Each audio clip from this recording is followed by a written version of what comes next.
Coucou les amis, bienvenue dans un nouvel épisode du podcast. Aujourd'hui, je vais vous parler d'un sujet qui revient beaucoup dans les questions que vous me posez. Comment savoir si on est fait pour se lancer dans l'entrepreneuriat et particulièrement dans le coaching?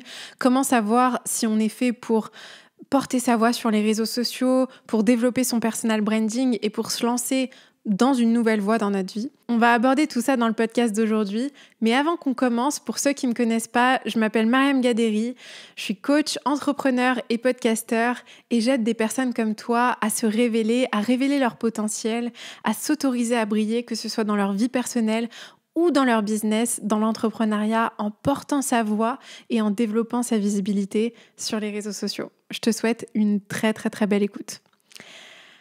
Avant qu'on démarre, j'ai une petite faveur à te demander. Si le podcast t'a parlé, t'a inspiré, t'a aidé à un quelconque moment, je te serais très très reconnaissante si tu pouvais prendre quelques instants pour t'abonner à la chaîne YouTube et pour laisser un avis ou un commentaire sur Apple Podcast et Spotify. Ça aide énormément le podcast à prendre en visibilité et moi, ça m'aide à avoir la possibilité d'inviter des personnes auxquelles j'aurais eu difficilement accès sans ton aide.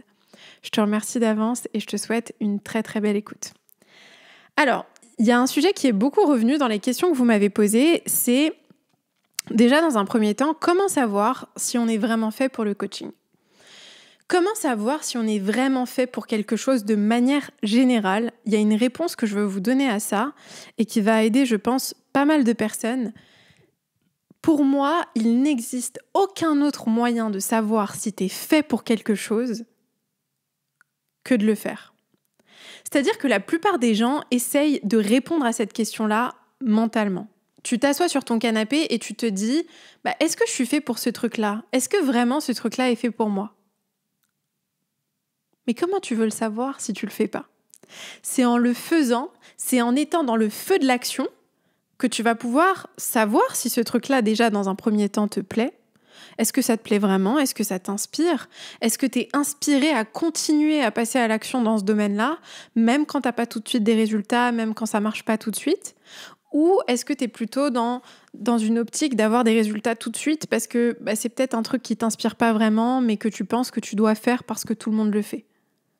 C'est vraiment, vraiment important de se connaître, les amis. On ne peut pas exceller dans un domaine qui ne nous inspire pas profondément. Et pour que tu saches qu'est-ce qui t'inspire et qu'est-ce qui ne t'inspire pas, le mieux, c'est de te lancer.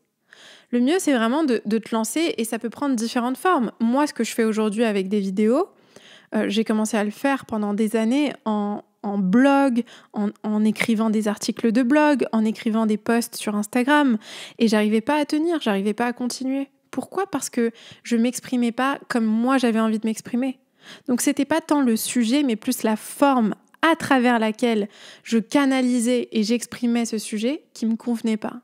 Mais j'aurais pas pu le savoir si je m'étais pas lancée. Et donc, il y a vraiment un point important à comprendre là-dessus, qui est que tu ne peux pas résoudre ce problème mentalement.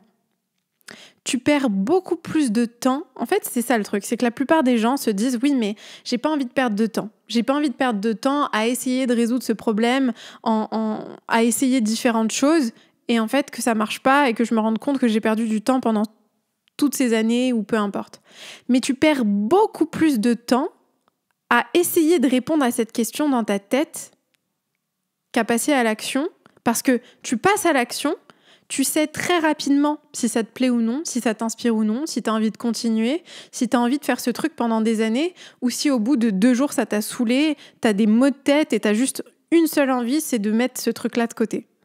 Tu vas le savoir beaucoup plus rapidement qu'en t'asseyant sur ton canapé ou en parlant avec un de tes amis et en essayant d'avoir la réponse de la part de tes amis alors que finalement c'est quelque chose qui te touche toi et toi seul. Donc, si tu veux savoir si tu es fait pour le coaching, lance-toi et tu seras...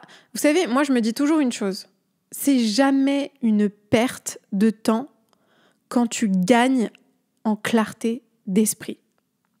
Si tu entreprends quelque chose et que ça ne fonctionne pas, au lieu de te concentrer sur « j'ai perdu du temps », concentre-toi plutôt sur « j'ai gagné de la clarté ». Parce que je sais que ce truc-là ne m'intéresse pas, ne m'inspire pas, ne me passionne pas. Et cette clarté d'esprit, elle est absolument indispensable. Elle a une valeur inestimable. Donc, autorise-toi à te lancer imparfaitement et tu verras que tu sauras assez rapidement si quelque chose est fait pour toi ou non. Ensuite, la deuxième question qui est beaucoup revenue, c'est est-ce que se montrer est obligatoire selon toi ? Est-ce qu'on peut avoir de l'impact et développer un business sans passer par les réseaux sociaux, sans se montrer, etc. J'ai envie de vous dire à tous qu'il y a énormément d'entrepreneurs qui ont explosé dans leur domaine sans se montrer sur les réseaux sociaux. J'ai des amis à moi qui ont développé des business qui faisaient des millions et des millions chaque année sans se montrer sur les réseaux sociaux. Mais dans le domaine du coaching et de l'accompagnement, pour moi, c'est absolument indispensable. Je ne vois pas pourquoi est-ce que je devrais faire confiance en quelqu'un pour m'accompagner, pour me prendre par la main, si cette personne ne se fait pas suffisamment confiance et ne me montre pas qu'elle croit suffisamment en sa mission, en ce qu'elle a à m'offrir pour affronter sa peur du regard des autres.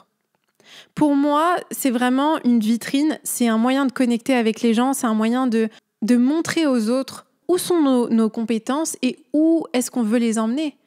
Et quand tu ne veux pas te montrer, que tu essayes de te cacher, que tu as peur du regard des autres, tout ce que tu fais, c'est déjà dans un premier temps te montrer à toi-même que tu ne crois pas suffisamment en toi pour prendre ce risque. Et deuxièmement, je trouve ça vachement difficile de créer un lien de confiance avec quelqu'un qu'on ne voit pas en fait. Il ne s'agit pas d'un produit comme, je sais pas, Deliveroo. J'ai pas besoin de voir le fondateur de Deliveroo pour savoir que on va me livrer mes plats à la maison.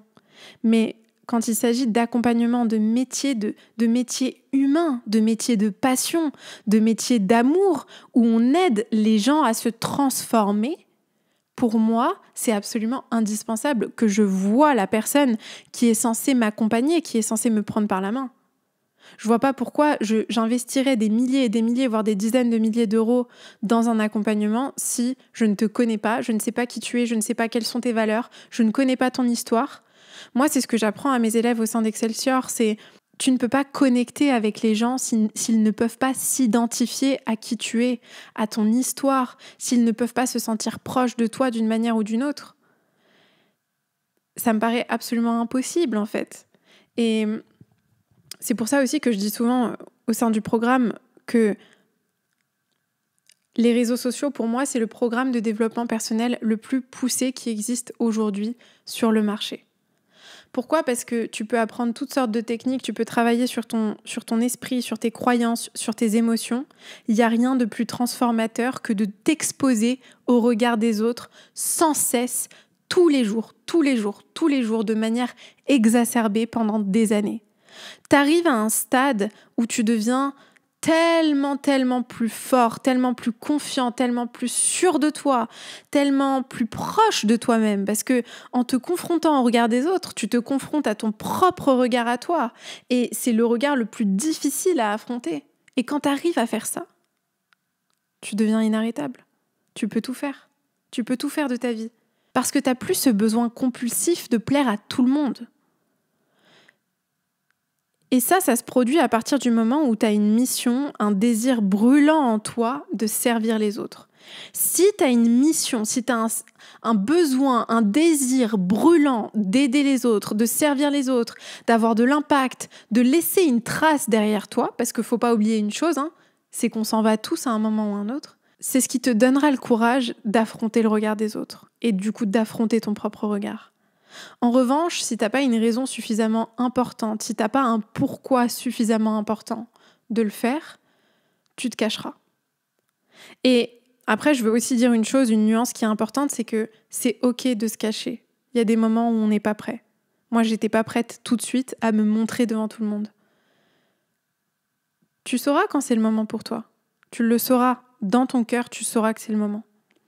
Et à ce moment-là, crois-moi, tu comprendras que c'est le chemin essentiel, que c'est vraiment en confrontant le regard des autres que tu vas pouvoir construire des liens avec les autres. Et ça revient vraiment à ce thème de la vulnérabilité que j'aborde énormément avec mes coachés, c'est la clé qui ouvre la porte de ce que tu désires le plus dans ce monde, c'est la vulnérabilité.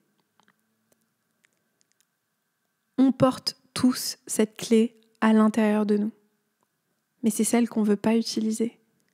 Parce qu'elle nous demande de nous exposer, elle nous demande de nous mettre à nu devant les autres, de prendre des risques, le risque d'être rejeté, d'être abandonné, d'être humilié, d'être abaissé, le risque que quelqu'un nous donne le sentiment qu'on n'a pas de valeur, qu'on n'est pas assez, que ce qu'on est n'est pas suffisant pour être aimé. Mais ce qui est intéressant, c'est que à partir du moment où tu t'autorises à utiliser cette clé, tu t'autorises aussi à recevoir tout ce que tu désires le plus. Donc moins tu te permets d'être vulnérable, plus tu te fermes, plus tu essayes de montrer que tu es parfait, que tu n'as pas de défaut, que tu n'as pas peur, que tu n'as pas d'inquiétude, que tu doutes jamais de toi, que tu n'as pas de challenge, de difficulté, plus tu te prives de recevoir les bénédictions que tu veux le plus.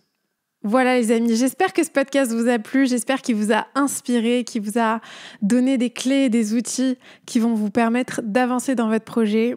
Si vous voulez aller encore plus loin avec moi, tous les lundis à 7h, je vous envoie une newsletter, je vous partage mes offres exclusives, je vous donne plus d'informations sur mes programmes, mes accompagnements, je vous partage mes prises de conscience.